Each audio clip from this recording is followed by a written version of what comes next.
यज्ञसिस्तान् भोगान् हि वो देवा दास्यन्त्ये यज्ञभाविताः तैर्दत्तानप्रदायैभ्यो यो भुङ्क्तेस्तेन एव सः.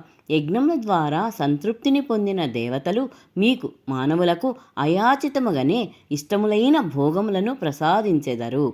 ఈ విధముగా దేవతలచే అనుగ్రహింపబడిన ఈ భోగములను ఆ దేవతలకు నివేదన చేయక తానే అనుభవించువాడు నిజముగా దొంగయే. యజ్ఞశిష్టాసినః సంతో ముచ్యంతే సర్వకిల్బిషైః భుజంతే తే త్వఘం పాప ఏ పచంత్యాత్మకారణాత్. యజ్ఞశిష్టాన్నమును తిను శ్రేష్ఠ పురుషులు అన్ని పాపముల నుండి ముక్తులయ్యెదరు. తమ శరీర పోషణ కొరకే ఆహారమును సిద్ధపరచు వండు కొను పాపులు పాపమునే భుజింతురు. అన్నాద్భవంతి భూతాని పర్జన్యాదన్న సంభవః యజ్ఞాద్భవతి పర్జన్యో యజ్ఞః కర్మ సముద్భవః. కర్మ బ్రహ్మోద్భవం విద్ధి బ్రహ్మక్షర సముద్భవం.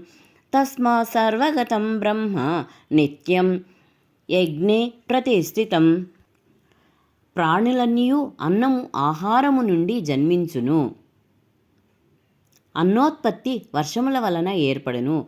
యజ్ఞముల వలన వర్షములు కురియును.